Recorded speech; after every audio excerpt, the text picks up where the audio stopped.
Hello, everybody, and welcome back to the channel. It is time for another episode here with the Vancouver Canucks. We finalized what this roster was going to be looking like for this season, made some moves. Did we make the right ones? Did we make the wrong? I don't know. We'll find out, of course. But I am intrigued to see what this team can do, especially from a defensive standpoint. Of course, we got rid of some people who would have made for a better third pair, but would they have developed properly? I don't know. I'm trying to use logic, and you can't always use logic with these games. So, we try to keep the prospect cycle going. But obviously, this challenge initially started as like, hey, how many phones can we get? The answer is just it's not going to happen. So now we might as well try to win a championship if we can. Now, as we get into this, two things. Well, the first part's kind of multi-part, but regardless. First things first, hey, if you haven't already, like and subscribe. I hate to have to do it. I hate to have to say it, but it's the YouTube thing to do. It is, and I need to be a massive sellout. So if you haven't made a good practice of it, drop likes on the video, man. Help me out in the algorithms. It's murdering me. Oh my God. Oh, I am the worst YouTuber on the planet that has at least 20,000 subscribers. So thank you all for that. Second thing, of course, we are recording this the day of the NHL. Can I go to the calendar, please? I'm losing my mind. We are recording this the day of the NHL 26 reveal trailer dropping. If you happened to miss the video that I put out there, feel free to check that out. Obviously, it's more relevant if you're watching this as I upload things as opposed to, watching it in a playlist after the fact or something like that, right? But I do think it is, interesting.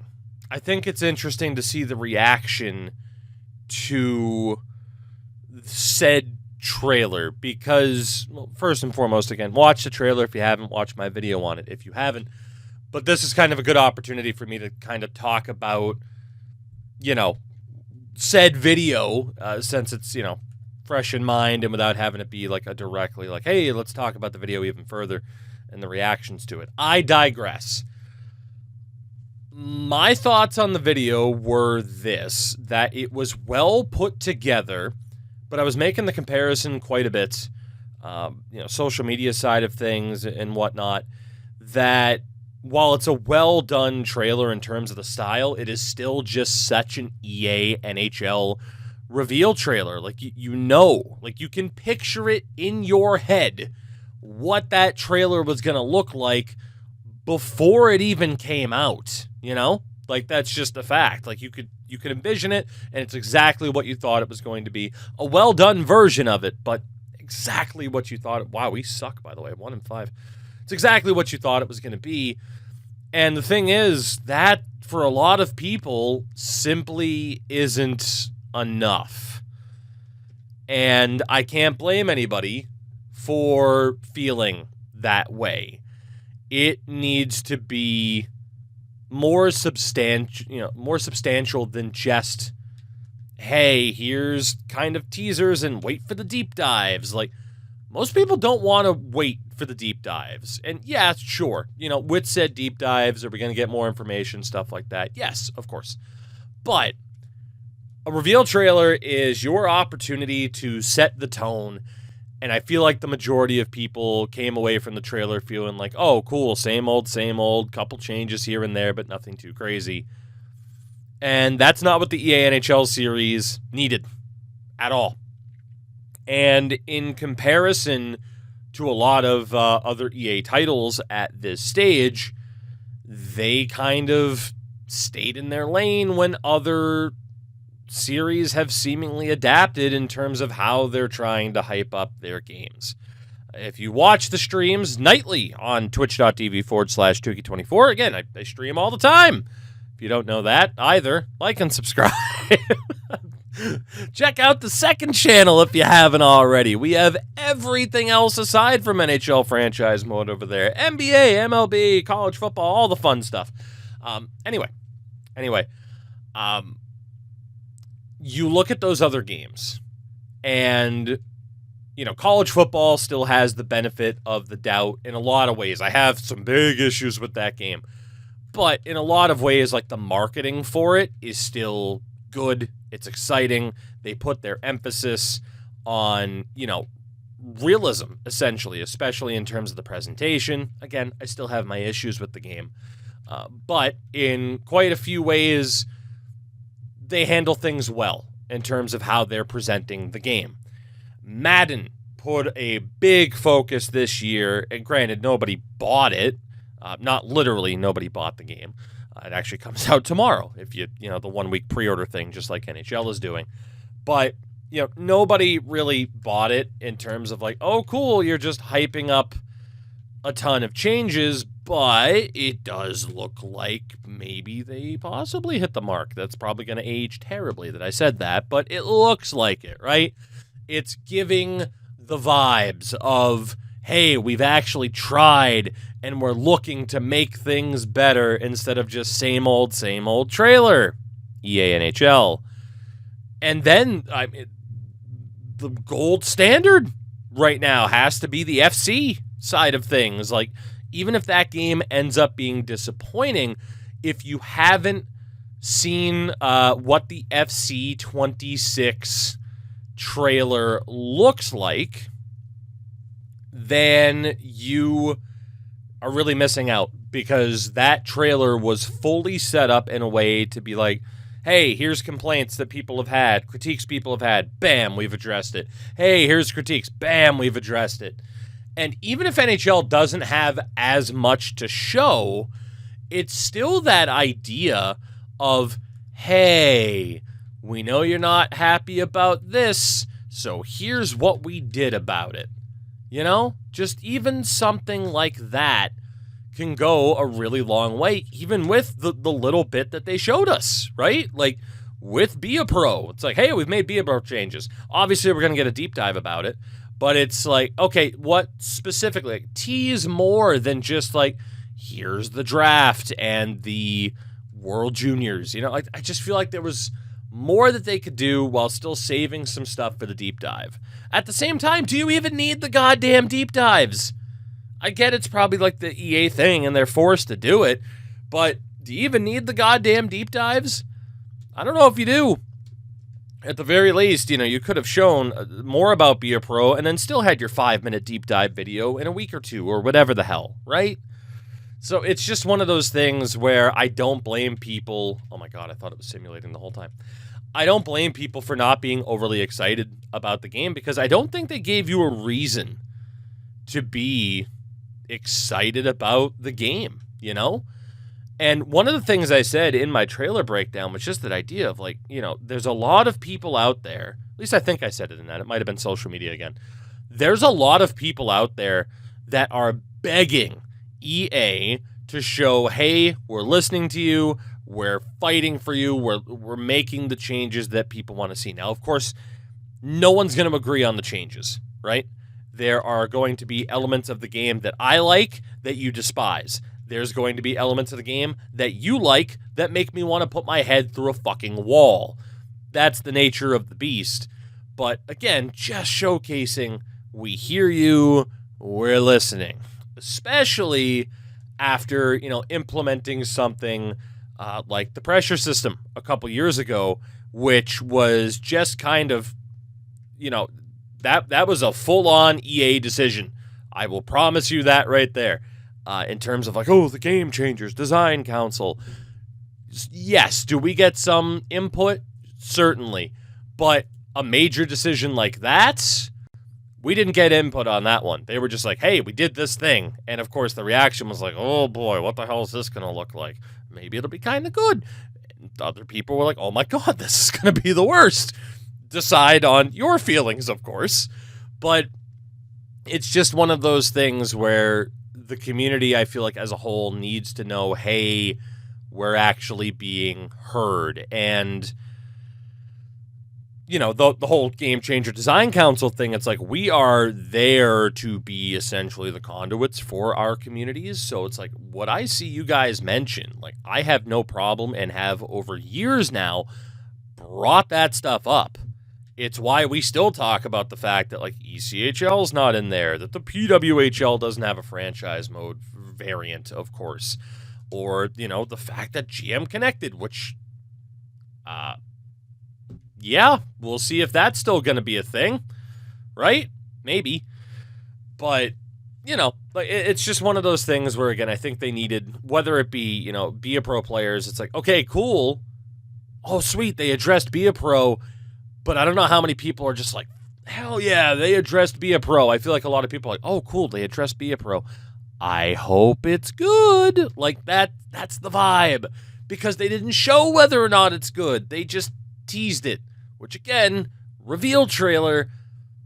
But you can't be cute when so many different parts of the community, in terms of, like, people who focus on different modes, aren't happy with the state of the game. Like, you can't get cute. You can't take the player base for granted, because I know for a fact that the player base has dropped off. We've seen it.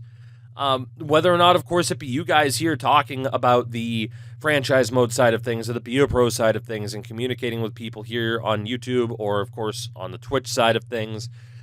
And, I still know a bunch of you that play, like, NHL 23 franchise, because you're just like, it'll be worth it to upgrade eventually, but it's not right now. And I can't even disagree with that. You, of course, have just, the competitive scene, which has totally died.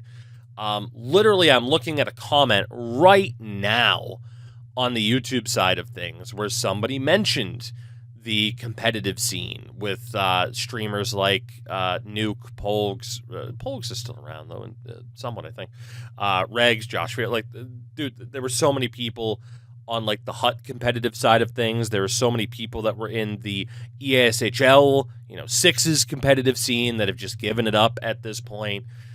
Ultimate Team, of course, like, it's just so many different elements. And then, like, Be a Pro, like, yeah, it gets addressed, but Jesus Christ, do we have to go through 4 years of the pricey pond hockey memes to get here, So, I don't know. There's just so many different ways to look at it, and I think, I would presume, especially if you're watching a video like this, because for the love of God, right, I'm playing a franchise mode from 10 years ago. Especially if you're watching a video like this, it's like, we want, and I'll say we want to be excited about the EA NHL series. We want to, a top 10 goalie, we're looking at you. We want to be able to get excited for the next incarnation. And, if you're like me, and it's like, again, like, I turned 31 this past February. It's like, I've been doing this for a long time now. I've been playing these games literally my entire life. Like, I have vivid memories of playing, NHL 98, NHL Breakaway 98, Gretzky 3D at 4 years old and beyond. It's tough to compete with nostalgia, but you are always competing with nostalgia when it comes to these yearly sports games. And it is up to them to kind of capture that imagination of people again. And obviously, given the struggles of the game over the last 5 years or so, a lot of people would argue a lot longer, they've been falling short in terms of maintaining the audience that they have and further building up the audience that they have. And there's a variety of reasons for that. I'm sure, every sports game needs to do away with the yearly release model. Oh my God, please, oh my God. Please. That's all I can say. Can we stop with the yearly releases? Good Lord. They won't, by the way. Nobody will. It's far too valuable. They'd rather have less people buy the game, but have some people buy it every year, than have the game be better, but only get the sales numbers every 2 years. That's just a fact. Like, it's kind of, I guess, just like, basics of economics, really. It's like, okay, you can have this be, lower priced and more people buy it. You can have it be higher priced and less people buy it. And then you get into the quality of the topic. It's a whole to-do. So, all in all, I'll just say, like, I've seen people's comments. I've seen people's responses, whether it be here on this channel, Reddit, Twitter, all that fun stuff. None of it's fun. But, and seeing those reactions and responses and everything, and it's not surprising. I think that's the primary thing I can say is it's not surprising. And I don't think it's fair to just label the community as never happy. I think people need to be given a reason to be excited and to be happy about the direction that the game's going. And a nice fancy reveal trailer is nice, but it's, in comparison to some of the other things that other games are doing, it's like, what are we doing here? But anyway, it's going to continue to be a conversation, right, as we get closer and closer. I mean, we're a month away, at least if you pre-order NHL, we're a month away from playing the game, As crazy as that is. So, I mean, it's a very, very quick turnaround, to say the least, between, hey, here's this first trailer, and, okay, here's the game, here you go, and the game will be what the game is. And, from my position here, obviously, it's I hope the game's as good as it possibly can be, especially, too, I hope franchise mode is good. For the record, I'm not confirming anything. Number one, I'm not allowed to anyway. I'm just speaking from an obvious standpoint. Franchise mode isn't likely to get much this year, right? That's how these yearly release cycles work. A couple years ago, we got an overhaul for World of Shell. I fucking hate that term, but we did. Last year, could certainly talk about the effectiveness of some of the changes, but last year was a franchise-heavy mode. That is pretty much how it goes. We'll give you some changes for this mode or a bigger set of changes, and then it starts to get ignored or not necessarily ignored, but certainly down the hopefully not ignored, but with Be a Pro it had been. But, attention goes to other aspects and other elements of the game. So all I can say with NHL 26 is we'll see what it is. And if it turns out that it's not that good, you should know me at this point. I got plenty of older games to play, plenty of videos in mind to potentially make as well, especially about some of the older games and stuff like that too. So all in all, we'll make the best of it here on this channel, as we can pretty much say the best or the similar thing here for the Canucks, just in terms of trying to make the best of it, because we are just about at the trade deadline here. We'll get computer trades back on. I don't know if that was actually any faster with the trades off. It didn't necessarily feel like it, but also I was just going. It's just ranting and raving. But let's see. 29, 27, and 7. How do we look? Oh, God, I always hit that wrong damn button. I don't want to view lines. I want to edit lines. Let's see. Top line, Daniel Sprong. What are you doing this year? Ooh. I was wondering if we kept the wrong guy. 43 points, just 17 goals, -3. I think Daniel Sprong might be going, everybody. I think so. I think we make room for the next in line. Pierre-Luc Dubois, now 23 years old, 55 points, 29 goals. So PLD has really stepped up the goal scoring on that top line. He's looking good. And then, of course, our highest-rated player, Nikita Sherbak, 54 points, only 11 goals, but, still 54 points already, which isn't too bad. Not amazing. What about Burish, one of the newbies on the team at 22 years young? Just 22 points. Oh, boy. Ew, boy, it's not great. Bo Horvat, what are we looking at here for old Bowie? 47 points of 14 goals. Okay, I mean, we pretty much know he's going to be hovering around that 60-point mark. And then Clark at an 87. Holy, 48 points, 22 goals. Okay, so he's proven to be a little bit more of a goal scorer. Makes sense. He has a decent shooting category, despite being a playmaker. Hunter Shinkarik, what do we got for Hunter here? What do we got? 38 points, 15 goals. That's not bad at all for a third liner, presumably with power play time. Yamelin.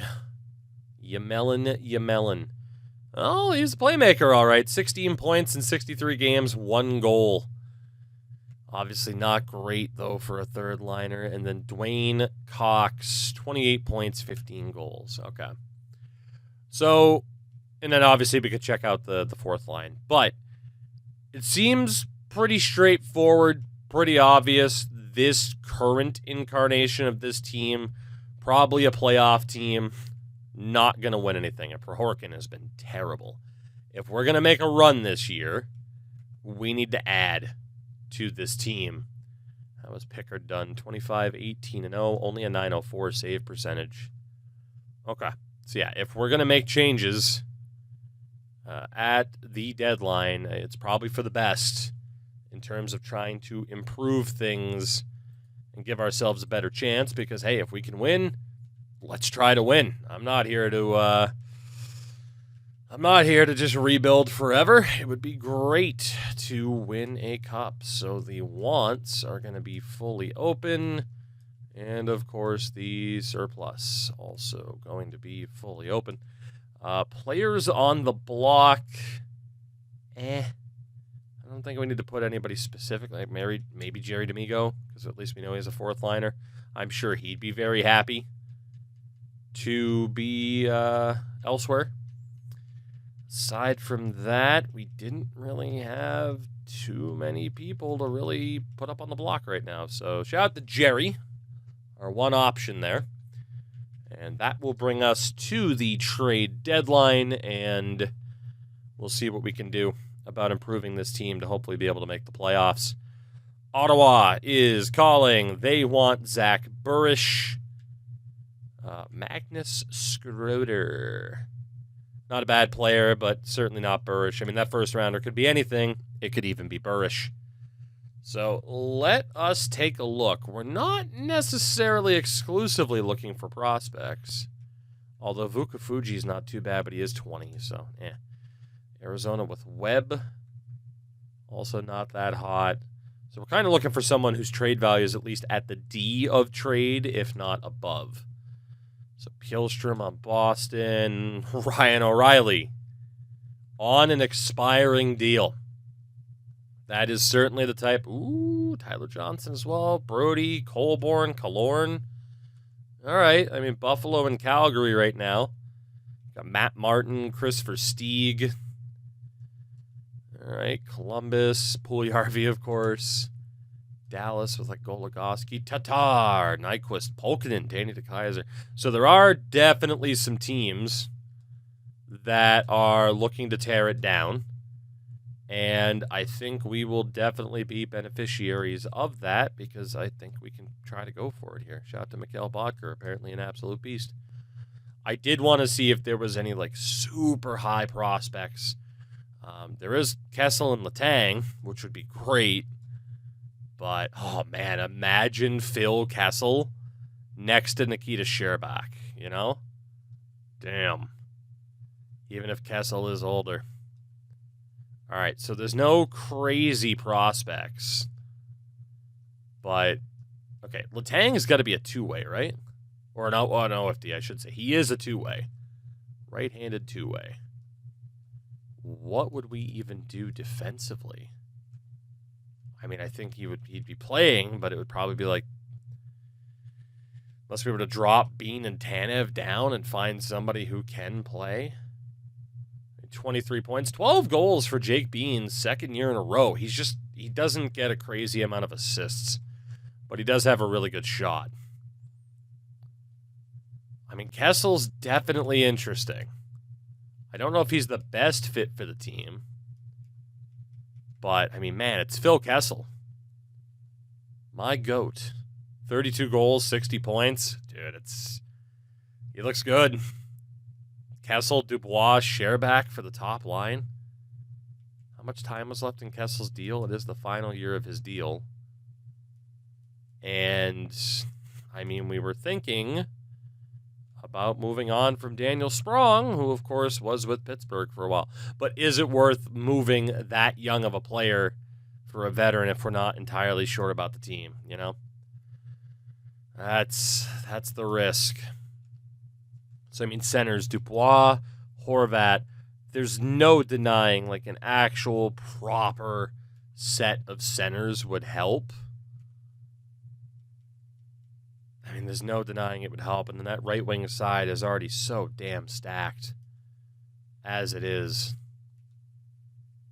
So, I mean, Burish, Shinkarik, they need a number one left wing.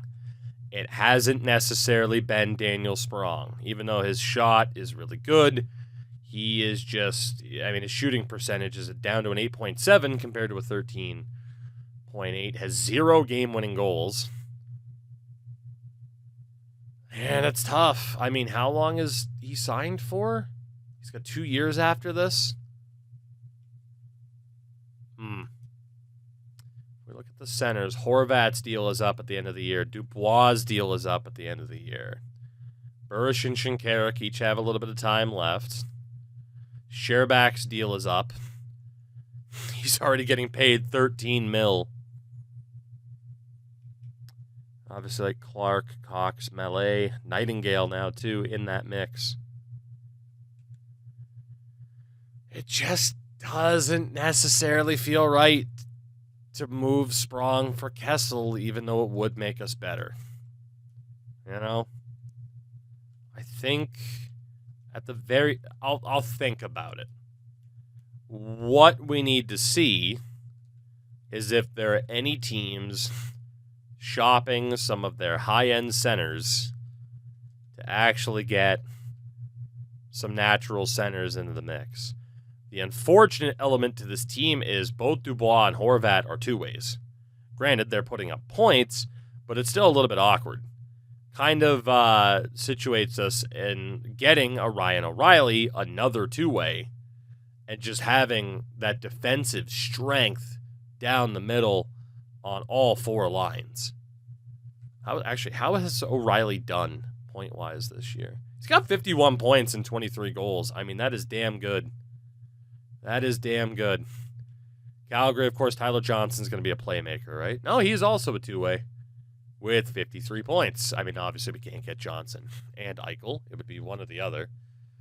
Is there another team moving a half-decent center? Not really looking like it. Now, again, we don't necessarily have to play someone at center, but it makes it a little bit easier. We don't have to worry about editing the lines as much because everything's just kind of in line, if that makes sense. So, I mean, if we're going to get that improvement at center, it looks like Ryan O'Reilly is the guy. That or Tyler Johnson. Yeah, there's not going to be anybody else. Okay. So really quickly, with Tyler Johnson, I didn't want to do that.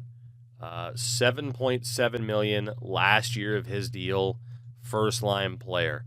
Ryan O'Reilly, second-line player. Of course, we know what he's capable of. Maybe we go for Ryan O'Reilly.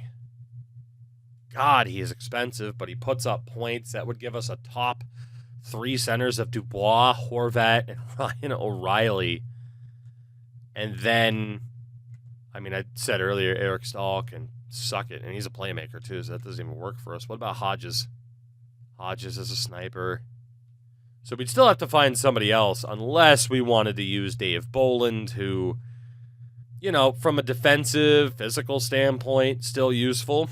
He's got 16 points this year. That's not bad. He's actually been okay. I think we make a play for Ryan O'Reilly, depending on what they want. Of course, we already don't have our first-round pick. They would go for someone like Emery. I mean, obviously, we'd be looking at someone like Daniel Sprong. Or at least in terms of not having to give up a big combination. But if we look here, lowest overall, I mean, Emery's a 70 at 20, so is Odeline. How good is Odeline down the middle? He is a playmaker, as if we needed another one. He is very expendable. Della Rovere is not too far off. Manlow, I mean, it's 73 at 23. Quite a few of these guys are expendable. So if we were to use Odeline, if we were to use Manlow, and we would have to add more to the deal, obviously. If we were to add... Oof, God, it does start to get expensive from there, doesn't it? I mean, a winger would make sense. The weakest of the bunch is Ryder. Like, if we were to use that package of 3 prospects, we would have to add... I imagine this is Justin Bailey. It is Justin Bailey.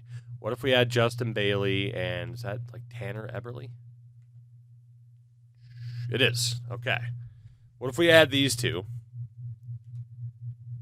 And the question is, how close are we? And I don't think we're particularly close. But we do have second rounders. We also have a future first. But if we can save that for another deal, we should. Obviously, it helps, too, if they want the player. Like, it gives, like, that artificial boost to the trade value. We could give up someone like De La Rivere. What if we use both those seconds? A trio of prospects, 2 second-round picks for O'Reilly, Bailey, and Eberle. There it is. Okay. Ryan O'Reilly, welcome to Vancouver, and we really didn't have to give up that much to get him either. Not at all. Just a trio of prospects that were a maybe in terms of making the team and a couple of second-round picks. That is perfectly fine by me, as Tyler Myers is on his way to Boston. Tyler Ennis, man, so Buffalo is doing great. They also traded Tyler Ennis and Zach Bogosian. They got a first-rounder, Calvin Pickard. Evgeny Malkin went to Nashville. Damn. And we used one of the pieces involving Nolan Patrick to go out and get Ryan O'Reilly. Nashville wants Burish for a first, Mazinich and Hull. That's not going to happen. We'll utilize our phone. And what do we have next? I do still think a veteran forward would help us quite a bit, just in case if Dave Bolin kind of sucks. There's someone like Bill Arnold down here. He's physical, not the best face-offs, but, somebody like that could work out, especially if we were to try to make a move for TJ Brody.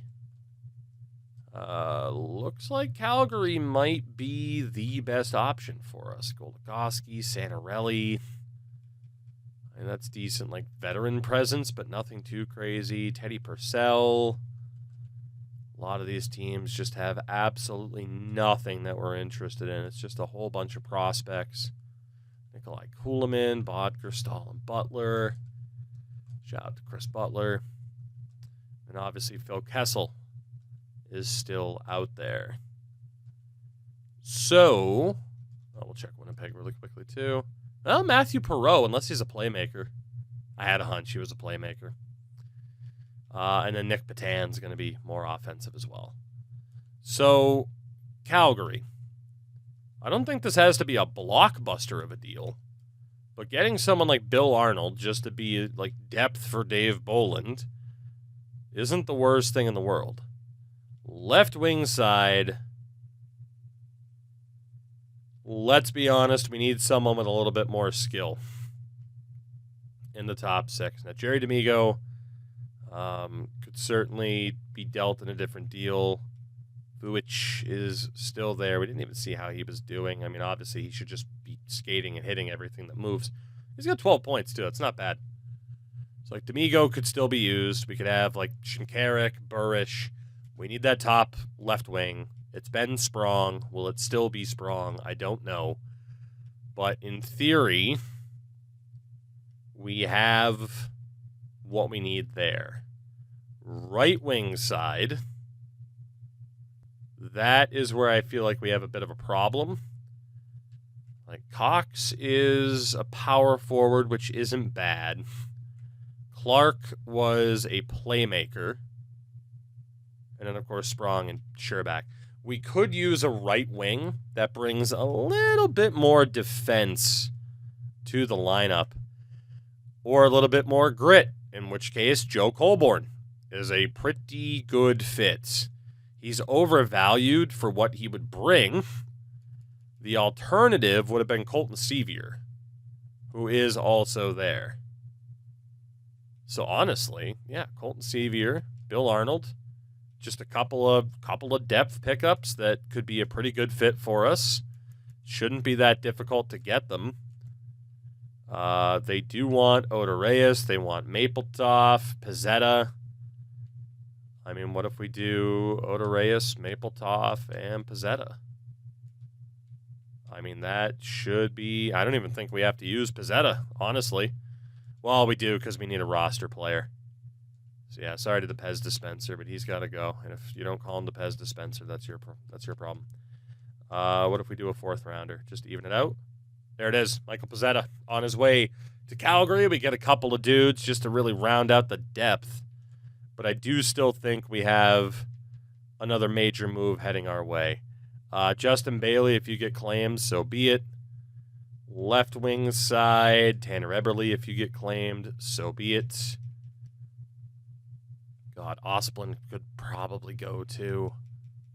Yeah, Sevier's not bad for the 4th line. Cox, Clark, Sherback. In theory, we could keep Daniel Sprong. In theory. Let's call up Jerry D'Amigo. We got a full roster. Centers, Emlins. I mean, if he gets claimed, he gets claimed at this point. Whatever. Arnold's fine. Boland's fine. And let's call up D'Amigo. We might still need to look at the defense. Obviously, we only have a couple of phones left. A couple of dudes on waivers. What do we have here? Edmonton's calling. Bo Horvat. I mean, they've been trying to get Horvat from us since the dawn of time. I feel better that we have Ryan O'Reilly, for sure. And I think Arnold and Boland can hold down the 4th line. Left wing side, I want Osplund on the proper side, like as a 2-way. Again, he's got good checking. He's not the most physical. He's good defensively. He's not the best skater. Has 23 points. Of course, Vujic we know, or Vujic is just going to hit everybody. And then Jerry D'Amigo, good skater, good physical. I mean, I feel like it's D'Amigo or Vujic. I know Osplund's been doing all right. I don't know, dude. This guy here, just that skating ability, that physicality, just like what a beast. Like that's what we need. That is what we need. Like this guy is who people think Tom Wilson still is all the time. So that's not too bad. And in theory, like these guys aren't worth much. We could just keep them in the minors as depth. So let's just say it's Vujic, Burish, Shinkarik. Do we keep Sprong?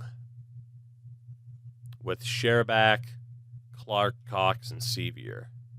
That's just the big question is there a move for Sprong and Kessel? Defensively, we also need a 3rd pair improvement. Like that was pretty obvious. So let's take a look at who might be out there, a little bit discounted on the defensive side of things. I mean, obviously TJ Brody and Chris Russell in this timeline is terrible. Like obviously TJ Brody would be interesting. He was an offensive defenseman at this point, 35 points. I mean, Brody Tanev. We'd have to move on from Jake Bean. But in theory, that could work. I mean, Bean has been very inconsistent. Is there anybody else defensively? It really doesn't look like. I mean, Goligoski, who's not that good and is drastically overpaid. He's got no physicality anymore. Does have 24 points this year. Also an offensive defenseman. Okay. Not that I'm against offensive defensemen. Danny DeKeyser and Mike Green? I mean, Mike Green's not what he used to be either.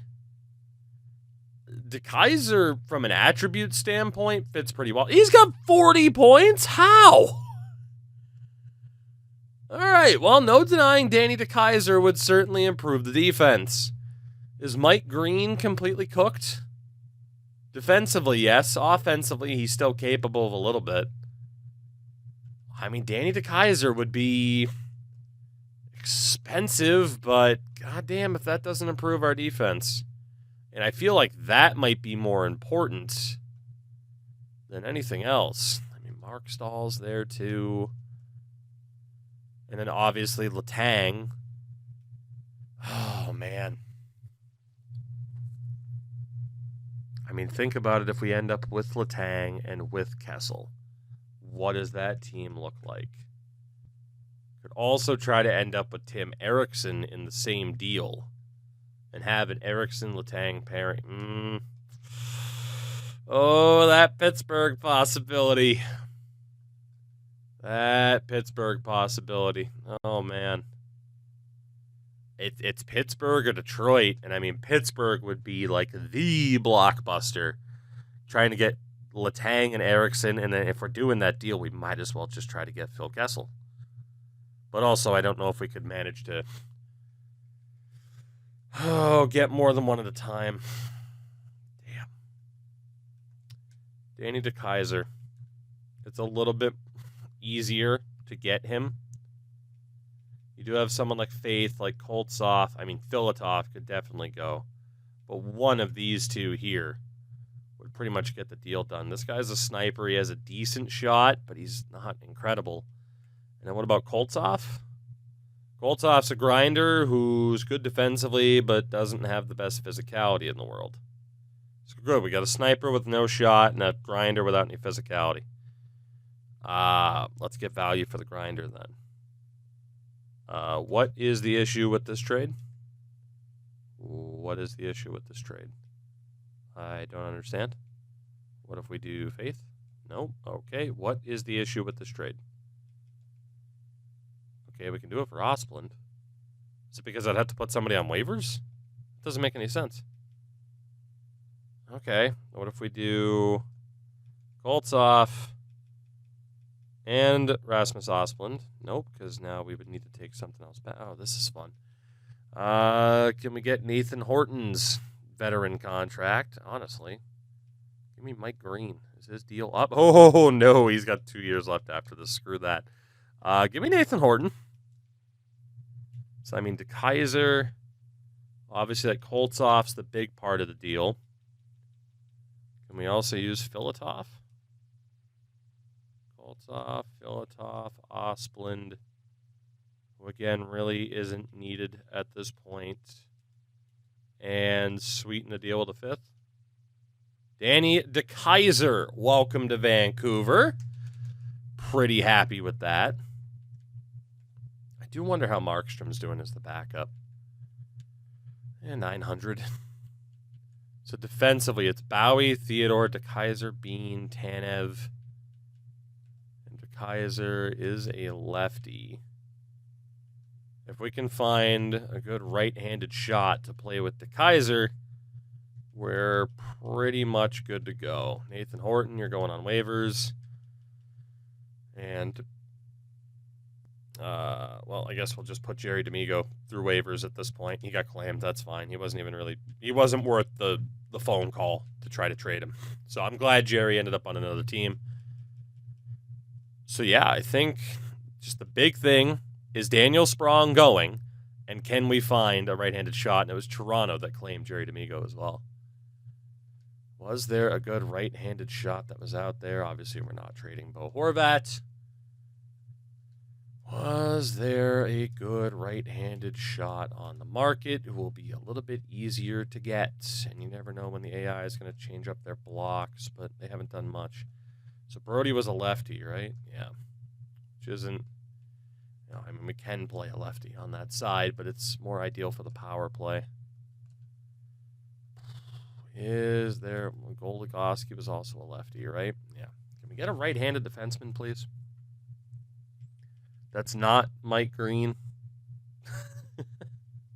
Can we please get a defenseman that's not Mike Green? Although, in fairness, we might have to go back from Mike Green. I need somebody else. And Green could be a good little cap whale for us. Although I don't really think we need cap whales at this point. Oh, Mark Stahl is a lefty. Otherwise, it'd be a decent fit. Butler? Only a 78.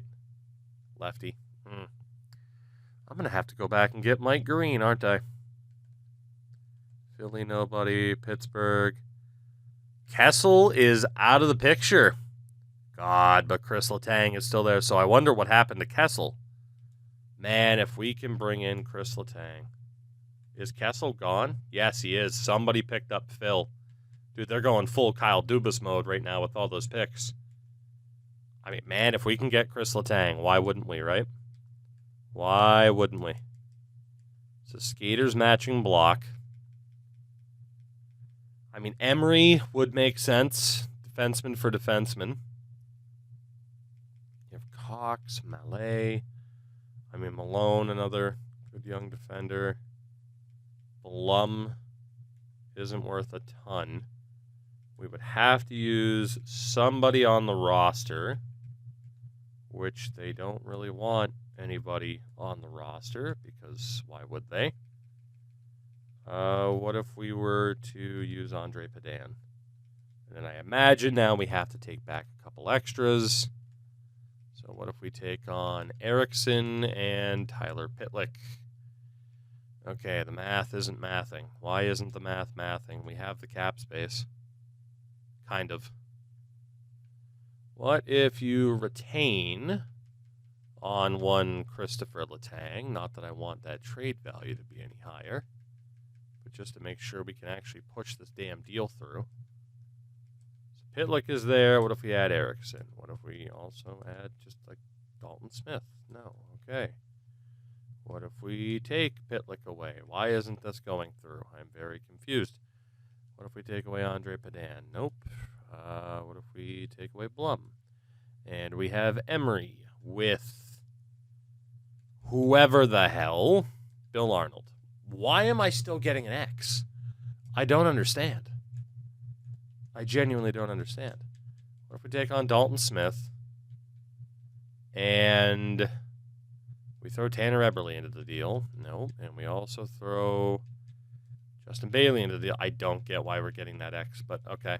I guess we're just not going after Chris Letang, which means it's got to be freaking Mike Smith if we want somebody else. I mean, at least it's a veteran, but it's not ideal. Yeah, okay. Well, back to Detroit. I think I said Mike Smith. We wanted Mike Green. So, how about a nice, shiny... Nope. How about a nice, shiny... Why? I don't understand. I must be missing something as to why this isn't going through. Especially because it's a roster player for a roster player. The cap space is obviously fine. That makes no sense to me. But, okay. Okay. Yeah, because it was even a roster player with, what if we do Padan for Green? Okay, yep. So I'm clearly missing something. I think for the most part, we did the trades that we wanted to do. Phil Kessel is a blue for a first, Beespinen, and a third. There's no way it was that little unless that Blues pick was worth a ton. Rangers are calling. Horvat and Mallet for a first and Mark Stahl. No, thank you. Let's go talk to Pittsburgh one more time about Chris Letang. What if we use Emery? We can also use Hunter Shinkarik. No. Okay. Well, clearly I'm missing something, but you know what? We've made some moves. We've improved the team. And I am fairly happy, even if we didn't pull the trigger on a Phil Kessel deal. We got Drew Shore from St. Louis for nothing as a waiver claim, which I don't hate. Obviously, injuries aren't on either, so we should be okay. But Bowie, Theodore, Bean, Tanev, DeKaiser, and instead of Prohorkin, Jacob Friend is a righty. McElrath's a righty. You know? Give me Dylan McElrath. We'll send down Prohorkin. We'll send down Andre Padan. And we'll run Dylan McElrath on that pairing. Got a ton of physicality in this lineup. And honestly, we can try to put Bill Arnold through waivers now. Although, maybe we should put Dave Bolland through waivers. But Bolland's been good. But Drew Shore is good. He didn't play it all for them, but 77 faceoffs. What about Arnold? 78. Boland, 82. Dave Boland's been good. We're going to give him the chance. We'll send down Bill Arnold. Nobody claimed him. We have he and Drew Shore ready to go in case we need them. But I think what we're looking at, I do agree with Horvat potentially on that third line there. So Vujic, Boland, Sevier. I like that a lot. I think we want to mix up. I mean, we could just do the power forwards. What if we do like Shinkarik, Dubois, Sherbak, Sprong, O'Reilly, Clark, Burridge, Horvat, Cox? I think we could try. There's plenty of different combinations. And then we can do Theodore Bowie, Bean, Tanev, McElrath, DeKaiser in terms of some of that extra physicality. Like, I feel like we have a team that has high-end skill. I feel like we're a team that has really good physicality. I feel like we're a team that has a very versatile defense. I feel like we're a team that's going to lose in round one if we make the playoffs at all.